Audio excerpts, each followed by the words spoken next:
Hello everyone. Today I will be featuring the Seattle, the upcoming Tier 9 light American cruiser. And unlike the Wooster, this thing is still a work in progress. Now, the Seattle sits at 43.6k health, which is honestly quite low considering the limited range of the ship. It matches the Donskoy, which has like 43.4, I think, and it beats the Ibuki that has 39k. But the difference is that both of the ships that it beats perform much better at long ranges, and in general they're much better at maintaining their distance, and they can play a lot safer. And the Seattle, of course, like all light American cruisers, is very much a mid-range ship. It struggles to do any sort of open water gunboating, especially for one reason which you can see right here. These gun firing angles are the most horrid thing in the entire world. You will struggle so much with them.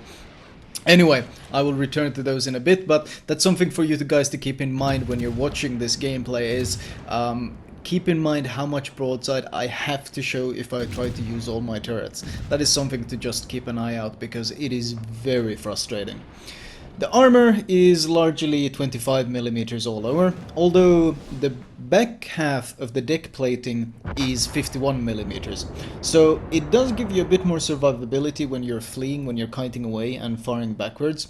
In general though, you can expect pretty much all battleships to consistently overmatch your armor, unless you're bouncing shells on that one backplate, or as I did there, or if you're bouncing it on your Citadel armor. The Citadel is protected by a strip of 102mm armor, not very impressive I know, meaning most ships of course won't have too many issues penetrating and citadeling you if you do give a broadside, so keep that in mind. I'm kind of cutting in front of this rune, but I don't want to bump into him because he's undetected, so he's perfectly safe. The Citadel itself extends all the way from the front turret all the way to the back turret, sitting clearly above the waterline. Now it's not a very high Citadel, but it's something to keep in mind that if you do give broadside, you will guaranteed be Citadeled, especially at close range. Also worth noting is that, for example, the Cleveland and the Buffalo Citadel does not extend all the way underneath the turrets. It's only below the smokestacks. The rest of the Citadel goes very far underwater when it goes below the turrets. So this means even though this Seattle Citadel doesn't extend that high above the waterline, it's still a very large Citadel. So, of course, any waterline pens will result in those Citadels. The torpedo belt is also pitiful. It's a 4% damage reduction, and of course, if you got 43k health, you don't want to be eating 20k torps with a 4% reduction. It's gonna hurt. The AA, oh my god, the firing angles again. As I mentioned, keep an eye out on these firing angles. They are an absolute nightmare. The AA, quite powerful. The 152mm guns the ship has are dual purpose, meaning they serve as anti-air armament as well. This means, of course, that you have a very significant AA range of 8.6 kilometers on the long-range aura. That is if you spec into AFT and you use the AA range module. Considering the line, of course, can slot both defensive AA and Hydro as consumables, you will always have defensive AA to buff the aura, which means, of course, that this is a very solid AA ship. It's not a Wooster, but carriers won't want to be hovering above you at any point. And then, of course, we have the guns, which I've been highlighting. Of course, the firing angles, I really hate them, so I'm probably going to be mentioning them a lot more during this commentary. You have 4 3-gun 152mm turrets for a total of 12 guns. The reload on these guns with the reload mod is 5.7 seconds, which is pretty damn good DPM. Of course, the shell velocity is a struggle, which means even shooting a DD at 10 kilometers, yeah, there's a lot of shell travel time, and there are some very floaty arcs, which can make it challenging to hit any sort of long-range shots, especially on nimble targets. The fire chance with flags is pretty decent, 10%. The HE alpha is 2.2k, pretty average. That's kind of where the party stops though. The turret traverse is pretty mediocre at 25.9 seconds. That's without expert marksman though, and that is with the reload upgrade slowing it down. Have to keep that in mind. But combine that with the firing angles, and yeah, it's a pretty sluggish experience. The AP isn't much to celebrate either. Low alpha, slow shell velocity, no improved AP angles. The penetration is pretty mediocre. So honestly, you kind of want to play it behind islands, lobbing shells over them, as you see me doing right here. There's something I need to highlight though. We have this there's a pretty horrible combination going on right now with the Seattle. First of all, we have the fact that these guns fire very, very rapidly, 5.7 second reload. And then we have these horrible firing angles. Now, if you have guns that reload fairly slowly, let's take the Zao as an example, then you can kite away, turn broadside to shoot that strong broadside volley. Look, this is AP performance, by the way. If I was a heavy cruiser, I'd be Citadel here, but because we're Seattle, yeah, this AP performance, very, very sad. Anyway, the issue is, of course, that in a Zao, for example, if you're kiting away, you can turn broadside, shoot all your guns, then angle away and keep kiting while your guns reload. But when your guns reload with a 5.7 second reload time, you constantly have to give broadside if you want to bring your DPM to bear. Now the issue is, when your firing angles are as bad as this ship, you have to give a huge amount of broadside to actually use your guns at all times. Combine that with even more the large Citadel I mentioned, and you start to realize just how annoying the ship can be to play.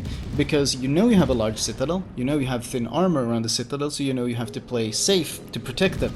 But the very design of the ship is a very fast reloading, basically DPM monster, that has horrid firing angles. So the ship encourages you to give broadside if you want to make use of it, but it also punishes you very heavily if you do give that broadside. And I'm stuck in a really bad position right now. The enemy team is pushing through all the other caps. I get Citadel chunked pretty hard, and honestly I just have to bail at this point, trying to get close to the island while trying to harass this Bismarck as much as possible. The handling on this ship is pretty horrible as well. Not because of its speed or its turning. It does a pretty solid 33 knots, and it has a 750 meter turning circle with a 8.7 second rudder shift. Not the end of the world. The issue is, however, the acceleration and deceleration is horrid. The ship's engine really struggles to get this ship moving, to the extent that I felt forced to slot the acceleration module, the propulsion module, instead of the rudder shift one that I normally use on cruisers. It has significantly helped the experience, and I consider it pretty much the best in-slot upgrade for the ship. You just have to have it.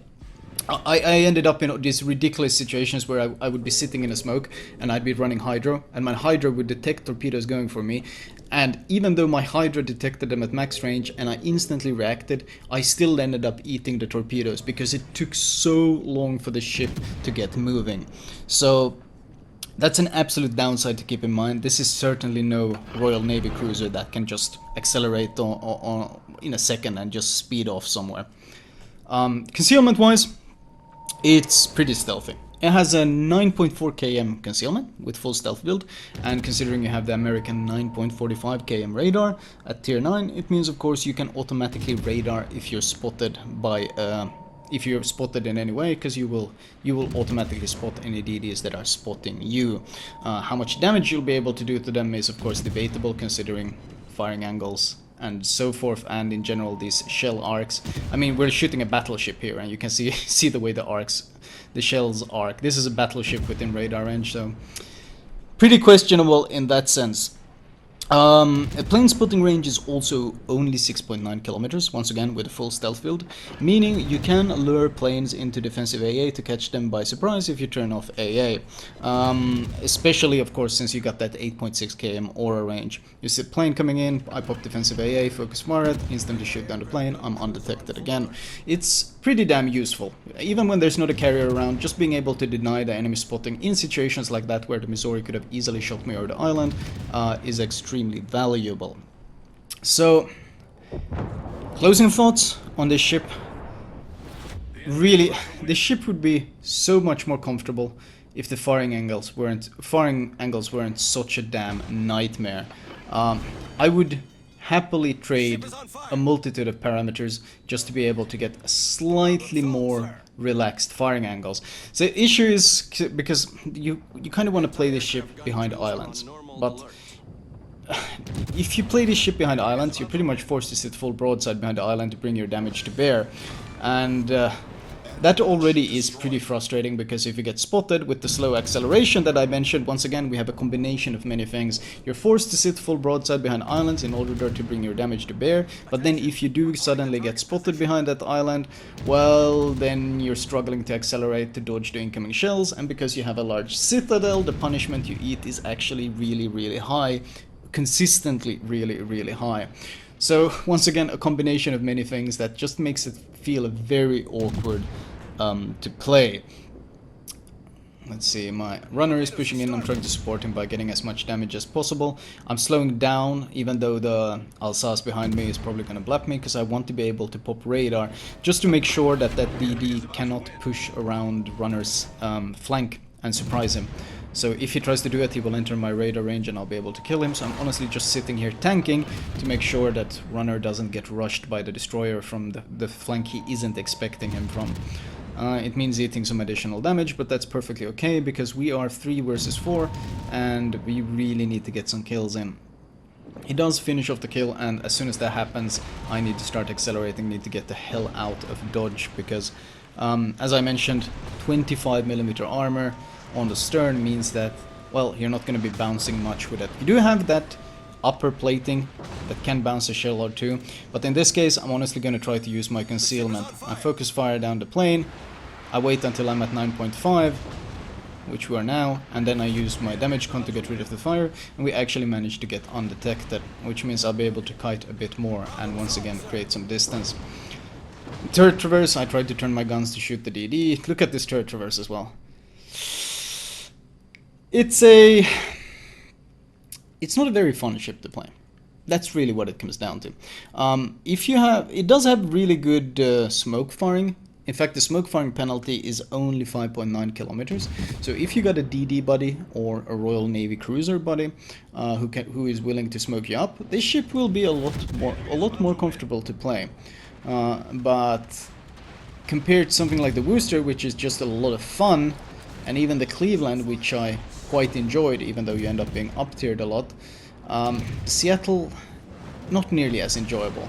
And if you think the Worcester is bad at close ranges, imagine having these firing arcs and trying to brawl other ships, especially since the thin Citadel means that any broadside against cruisers means they can Citadel you very easily. This Ruin went full coward and started kiting away, which is really fortunate for me, because he could have just rushed me and killed me. He could have done it before my Missouri could reinforce me, because my Missouri was inside the camp. But the Ruin misplayed and started kiting away, which means, of course, with AR kicking in as well, my reload is what, 4 point something, 4.6?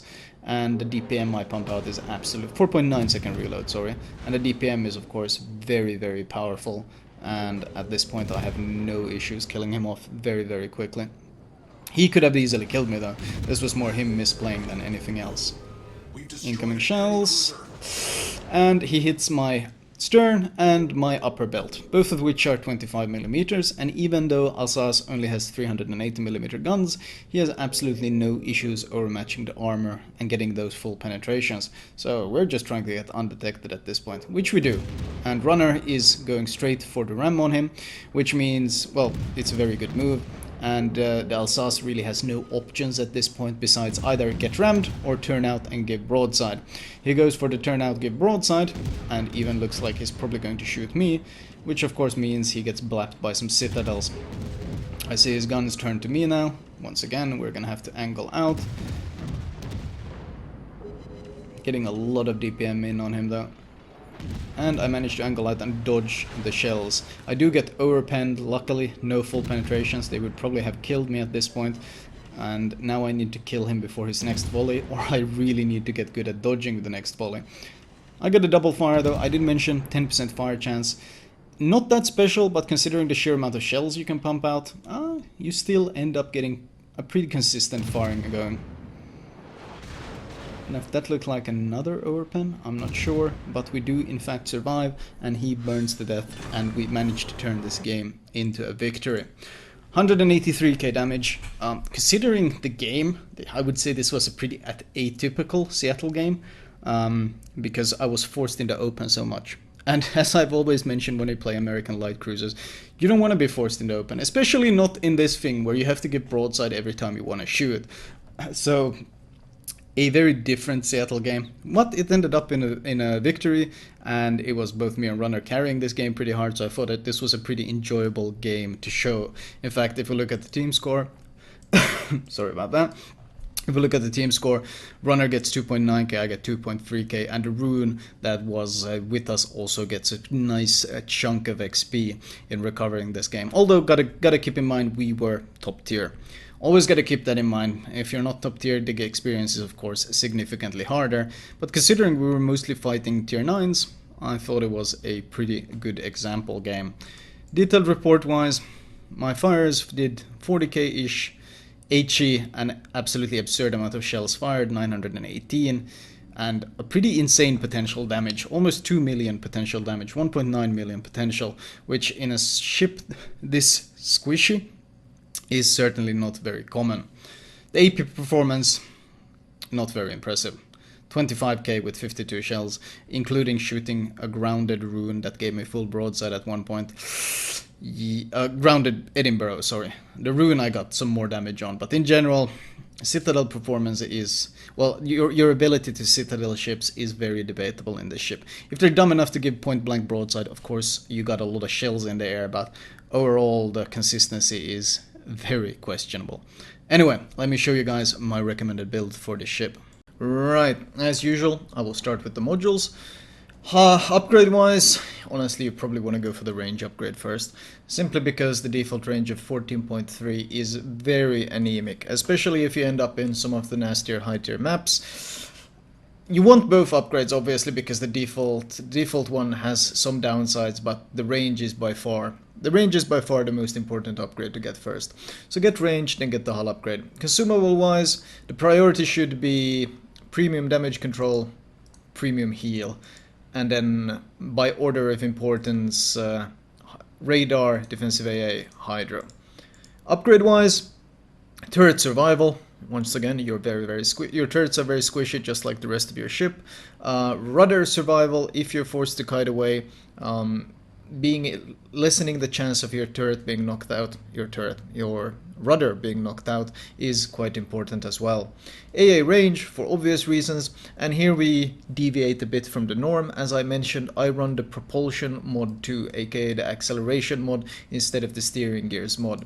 This is mostly because the Seattle is so horribly sluggish at taking off or reversing or anything that involves the ship coming to a standstill, and this modification has greatly helped with this issue, so highly recommended on the ship. Concealment module and faster reload, mostly because the other upgrades are pretty damn pointless on this ship.